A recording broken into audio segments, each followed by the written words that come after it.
You give a little, I'll give a little. Let's get together. You give a little, I'll give a little. Come on, let's get together. That's it. On screen, Hayley Mills and Brian Keith seemed like the perfect duo, the kind of father-daughter pair every moviegoer adored. Their bond in The Parent Trap melted hearts and made audiences believe their connection was as genuine off-screen as it appeared on film.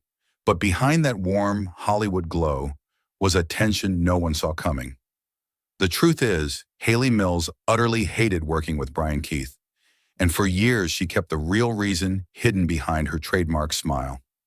What could have possibly turned their sweet chemistry into quiet resentment? In this video, we uncover the untold story behind their rocky relationship and reveal what really happened when the cameras stopped rolling. Hayley Catherine Rose Vivian was born on April 18, 1946, already surrounded by the glow of Britain's theatrical elite. Her father, Sir John Mills, was one of the great figures of British cinema, while her mother, Mary Hayley Bell, built her reputation as a gifted writer and playwright. Even her older sister Juliet had chosen the path of acting. It seemed inevitable that Hayley's life would sooner or later be drawn toward the stage and screen. Yet her first step into film came by sheer chance. At the tender age of 12, she was noticed by director J. Lee Thompson, who had come to the family home to speak with her father about a new project, Tiger Bay. The main role was written for a boy, but when Thompson saw Hayley playing nearby, he felt an undeniable spark. He rewrote the role for her without even demanding a screen test. The gamble paid off. In 1959, her performance captivated audiences and critics alike, earning her the BFTA for Most Promising Newcomer. Though she returned to school life afterward, the world had already taken notice. A fateful moment soon followed. Walt Disney's wife, Lillian, stumbled into a screening of Tiger Bay in London while escaping the rain. So moved by Hayley's raw talent, she urged her husband to see the young actress himself. Disney, struggling to cast his upcoming film, Pollyanna, after countless failed auditions, flew to London to meet her. At the Dorchester Hotel, face to face with the Mills family, he decided instantly. Without hesitation, he signed Hayley to a 5-year contract. In 1960, Pollyanna made her a sensation. She won a special Juvenile Academy Award, the last ever presented, and suddenly she was Disney's brightest star. The studio became a haven for her. Protected from the harsher edges of Hollywood, she often described it as a warm, almost family-like place. To Hayley, Walt himself was not just an employer, but a paternal figure, gentle, kind, and unwaveringly supportive. She was his cherished young star, living in a bubble of innocence carefully crafted around her. While Hayley Mills grew up surrounded by comfort, Brian Keith's childhood was a stark contrast, defined by fractured family ties and early brushes with sorrow. Born Robert Alba Keith Jr. on November 14, 1921 in Bayonne, New Jersey, he too inherited a theatrical legacy. His father, Robert Keith, worked steadily as an actor, while his mother, Helena Shipman, made her living on the stage. Yet their home life was far from stable. His parents' marriage collapsed when he was still a child, leaving young Brian adrift between households. He stepped briefly into film at the age of 2, but his earliest memories of Hollywood carried a darker shadow. For a short time, his stepmother was Peg Entwistle, the Broadway actress who later leapt to her death from the H of the Hollywood sign in 1932, a tragic symbol of dreams gone cold. Keith's defining chapter, however, began at 19. In 1941, before America had officially entered the Second World War, he enlisted in the U.S. Marine Corps without hesitation. After Pearl Harbor, he trained at Parris Island and soon found himself in the cockpit of a Douglas SBD Dauntless dive bomber, serving as both radio man and rear gunner. It was among the most dangerous posts imaginable, flying through deadly skies over the South Pacific, including the dreaded Valley of Death near Rabaul. His bravery earned him the Air Medal for heroism in flight, but the scars of combat ran deeper than medals could ever honor. When he returned home, Keith followed his family's profession. Though he had no interest in polished or princely roles, he carved out a career embodying rugged sheriffs, weary cowboys, and hard-edged men shaped by loss and survival. With his blunt manner and unshakable presence, he was known to challenge even studio executives. His worldview had been formed not in Hollywood but in war, and that made him different, unyielding, unsentimental, and authentic to the bone. It was this hardened Marine with a soul forged in fire who would one day step into the idyllic world of Walt Disney, standing opposite the studio's most carefully protected treasure, Hayley Mills. The set of The Parent Trap in 1961 was meant to embody the magic of Disney. On the surface, it was a lighthearted romantic comedy, but behind the scenes, it was a massive undertaking, one that rested entirely on the shoulders of its 14-year-old star, Hayley Mills. The film's success depended not only on her charm, but also on her ability to convince audiences she was two separate people: the mischievous California twin Susan and the refined Boston twin Sharon. The pressure was immense. To achieve the illusion, the production relied on groundbreaking technology for its time. Using the sodium vapor process, an early version of today's green screen, along with split-screen trickery, the crew painstakingly created scenes where two Haleys appeared together. The work demanded absolute precision. Every movement had to align perfectly. Footprints were taped to the floor to ensure no one missed their mark. If she or her double, Susan Henning, an uncredited stand-in, shifted even slightly, the entire shot could collapse. For Hayley, the technical challenge was only half the battle. She also had to juggle two distinct American accents, switching between California casual and Boston Polish. The task grew even more confusing in scenes where one twin pretended to be the other. She later admitted that she sometimes lost track of which accent belonged to which character. It was the kind of role that would have tested even a seasoned adult actor, and here it fell upon a teenager still finding her footing in the world. What Hayley needed most was reassurance, patience, and encouragement from those around her. But walking into this carefully calibrated environment came Brian Keith, seasoned, blunt, and utterly unsentimental. His presence on the set would prove to be the opposite of what the fragile young star required. For Hayley, the collision was jarring, and it left a mark that lingered long after the cameras stopped rolling. Brian Keith carried himself on a film set much the same way he had in the Marines: efficient, blunt, and stripped of sentiment.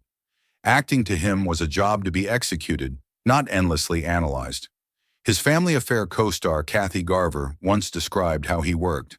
While others would pore over their scripts, Keith would glance at a page, shrug, and say, "Let's go." He thrived on instinct and improvisation, relying on natural energy rather than meticulous preparation. That style collided head-on with the grueling demands of The Parent Trap. The movie's technical effects required absolute repetition. Every line, every movement had to match perfectly for the illusion of twins to hold together. Hayley Mills, only 14, often needed multiple takes to master the precision. For Keith, this was maddening. He wasn't shy about his irritation either. Known for speaking his mind, he rarely softened his opinions for the sake of diplomacy. What audiences later saw on screen, a warm, affable father, masked the tension behind the camera. Keith's gruff impatience clashed with the fragile concentration the young actress so desperately needed. Each reset, each carefully staged retake, rubbed against his need for speed. For Hayley, already under immense pressure, his demeanor only deepened the strain.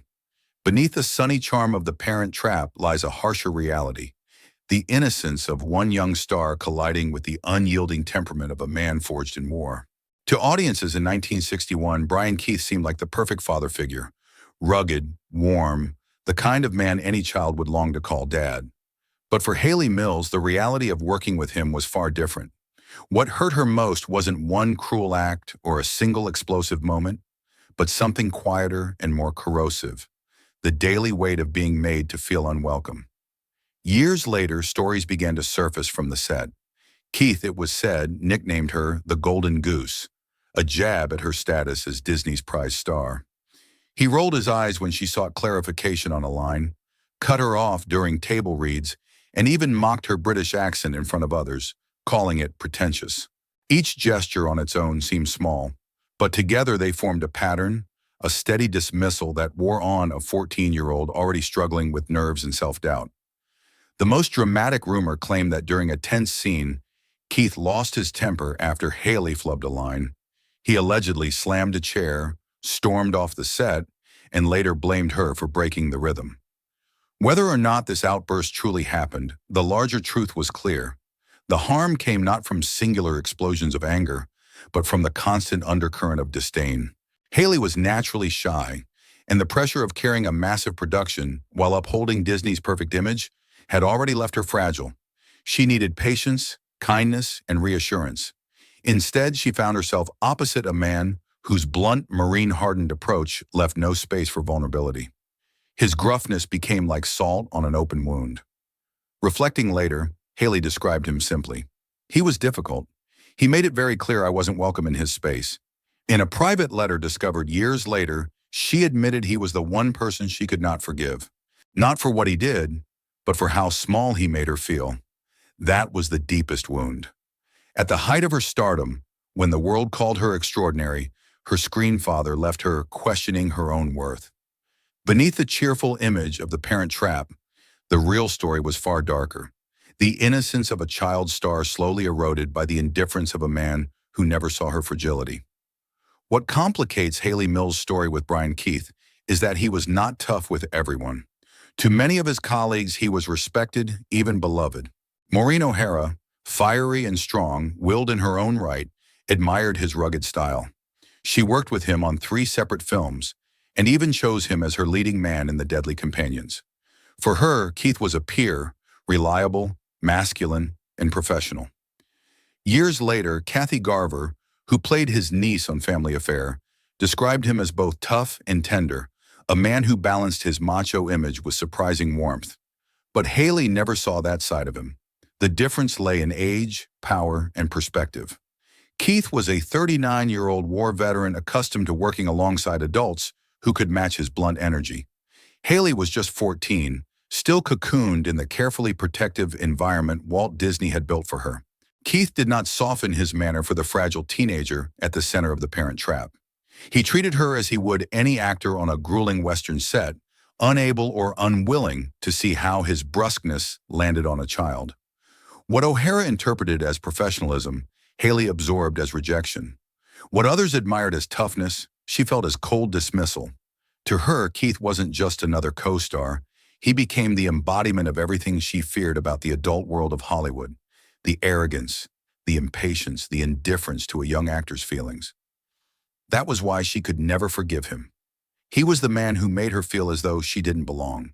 The wound didn't vanish when filming ended. Its echo lingered, shaping the paths they would take. For Hayley, the experience only deepened her frustration with the Disney image she had outgrown. She longed to break free from the perpetual child the studio insisted she remain. Even at the height of her fame, she had been denied serious roles in films like Lolita and Exodus, considered too adult for her carefully preserved image. The clash with Keith only made her more determined to step outside the bubble Disney had built for her. After the success of The Parent Trap in 1961, Hayley Mills became Disney's brightest young star. Throughout the early 1960s, she headlined a string of beloved films that showcased her warmth and natural charm. She was adventurous Mary Grant In Search of the Castaways, 1962, the spirited Nancy Carey in Summer Magic, 1963, and the curious Nikki Ferris unraveling mysteries in The Moonspinners, 1964. In That Darn Cat, 1965, she brought wit and mischief to the role of Patty Randall, cementing her place as one of Disney's most bankable stars of the decade. But Mills longed to outgrow the wholesome image Disney had built around her. In The Chalk Garden, 1964, she played a troubled girl opposite Deborah Kerr, showing a more dramatic side. Then came The Family Way, 1966, where she shocked audiences with her first adult role as Jenny Fitton in a controversial romantic drama. From there, she pushed into darker and more complex characters, playing Susan Harper in the psychological thriller Twisted Nerve, 1968, and Jenny Bunn in Take a Girl Like You, 1970. By the 1980s, she was a familiar face on television as well. She reprised her iconic Disney role in The Parent Trap 2, 1986, and its sequels, delighting fans who had grown up with her. She also starred in the miniseries The Flame Trees of Thika, 1981, earning praise for her nuanced performance. Later, she took on the role of Miss Bliss in Good Morning, Miss Bliss, 1987 to 1989, a show that would eventually evolve into the hit series Saved by the Bell. Even as the years passed, Mills never faded away. In her later career, she found success in long-running shows like Wild at Heart, 2007 to 2012, where she played Caroline Duplessis and continued to surprise audiences with recent roles such as Celia Towers in Last Train to Christmas 2021 and Karen Walters in The Whiskey 2024. From Disney's Golden Girl to a versatile actress who embraced reinvention, Hayley Mills carved out a career that has spanned over 6 decades. For audiences who first met her as Pollyanna, her journey remains a testament to resilience, growth, and the search for artistic freedom.